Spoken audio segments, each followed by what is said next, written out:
Okay, welcome back. Chapter 158, Landing in Arabasta. We left off with Luffy running towards a restaurant that his, I believe, brother is in.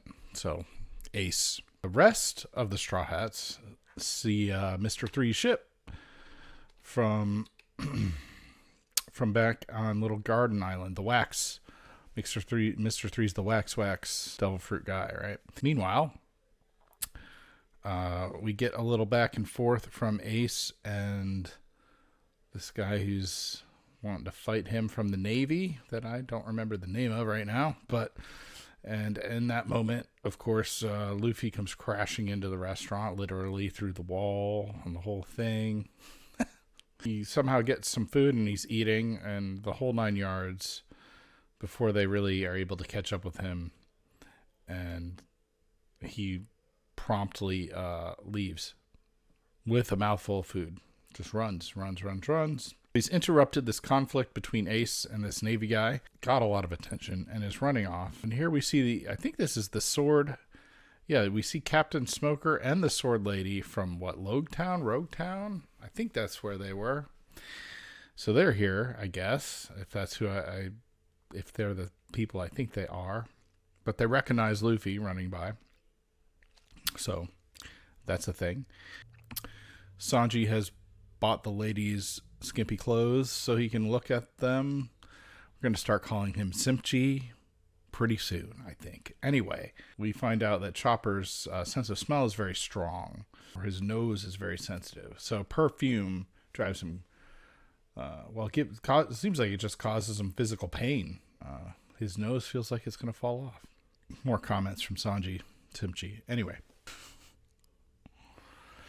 They're apparently going to have to cross the desert, so they're going to look for supplies. This is the Straw Hats minus Luffy. We start to get a little backstory on there's a rebel camp at an oasis known as Yuba.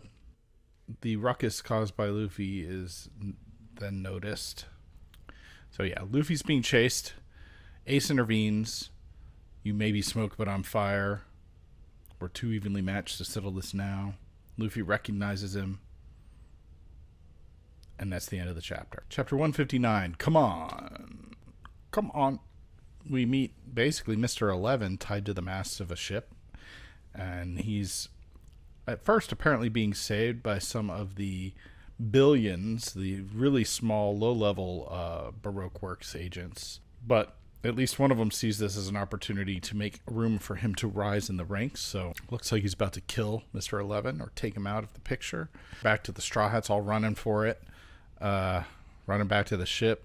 They've got Ace with them. Well, briefly, but he says he'll catch up with them. So they're running to the ship to get out of there. Vivi sends Duck, on a mission to tell her father what's going on. I'm sure we're going to get more info about. Crew goes off. And so they're on the ship. They get out and they start talking about, hey, we didn't know you had a brother, Luffy. What's going on? Apparently he's a pirate. He's also after the One Piece. He's 3 years older than Luffy. He left the island 3 years earlier. Apparently he didn't eat the fruit. Eat a devil fruit until after Luffy did, though. Then Ace shows up. He thanks them for looking after Luffy. He offers Luffy to join his group of pirates that he's not the leader of. And Luffy, of course, isn't interested because Luffy's trying to be his own pirate leader, so to speak. And I guess it's Whitebeard is the guy. And they're apparently after Blackbeard, who there was some mention of, but I don't remember isn't that who attacked Drum Island? Walpole went after them or was pretending to be him or something like that. But I think that's where I've heard Blackbeard get mentioned in this. I mean, I've heard of Blackbeard before, but in One Piece, that's where I heard that name, I think. I don't quite remember the exact details of it. Ace has basically cleared the way for them to get a little taste of his powers, his fire-based power. His flame powers slowed the Navy down. So Luffy and company are basically free to move along, and you get a little backstory with this Navy guy that I keep missing his name, but his name is Portgaz. D Ace, right? I think we already said that before. Okay, no, the Navy guy is Captain Smoker. I don't know why I was separating that. Was he in Lowtown? Or was that a different... I don't remember. I'll have to go back and look. Was that him? Somebody tell me, please. But he recognizes Vivi, which makes me feel like maybe he wasn't there because he... I guess, no, they wouldn't have found... Yeah, they wouldn't have run into her yet, right? Yeah. Man, story's starting to get long enough. I'm having to stretch my memory here a little bit. Keep reading Whitebeard is white bread. He's the greatest. Whitebeard is the greatest pirate I've ever known. But no, Whitebeard, okay. So they're kind of setting up that Luffy and Ace are going to have to fight at some point because they are in competition. So that will be interesting eventually one day. And Ace gives Luffy a piece of paper and tells him to hang on to it always, that it will bring them together again. He also Ace lets on that he worries about Luffy a little bit. That's understandable. That's where Ace reveals he's on the trail of a major outlaw who's been calling himself Blackbeard lately, who used to belong to Whitebeard's 2nd Division and was one of his henchmen. So he's responsible for what this guy's doing. And anyway, Ace says next time we meet, we'll be on the high seas. And everyone's reflecting on, wow, you have such a cool brother. Who knew? And he does. He takes off in this ship, which is basically a glorified surfboard with a sail on it or something. And it looks like it's got tires and a jet or something. There's a mast. The sail's up. So that thing's pretty cool. And he rides it like a surfboard, with a motor on it or something. And they go after him, but long story short, his fire fist takes care of the problem and he takes off, and that's the end of the chapter. Chapter 160, Cafe, 8 o'clock. Okay. So now they're talking about what they're trying to figure out what this piece of paper that Luffy got is. Luffy doesn't know and apparently isn't really interested in trying to figure it out, but instead he has, is it Nami? I think it's Nami sew it into his hat so he'll never lose it. Gee, what a great idea. I imagine that's going to make him losing his hat at some point very significant.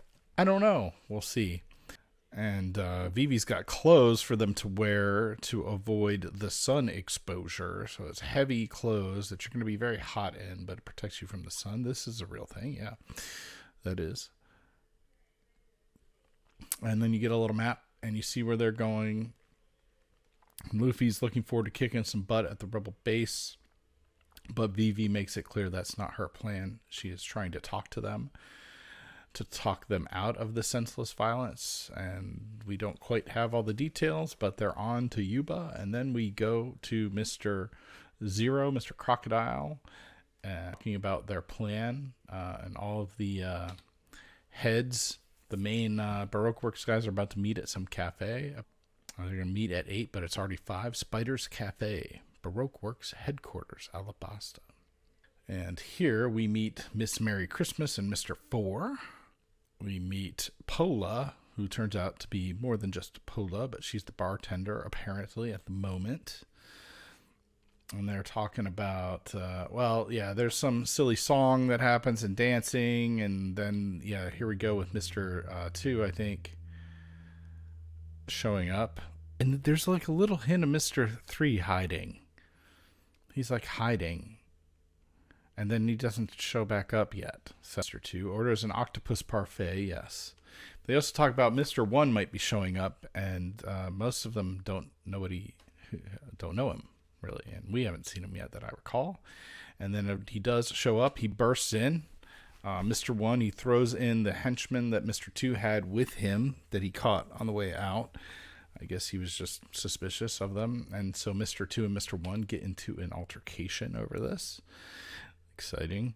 And then Miss Doublefinger, who is Pola, the bartender, is actually an officer agent for the Baroque Works, and calms them down and says, the one we call boss, whose face we've never seen, that's Mr. Zero, Crocodile, all right, is waiting for us there. And that's the end of the chapter. So that's 3 more chapters. Keep going in the next video. See you there. Bye.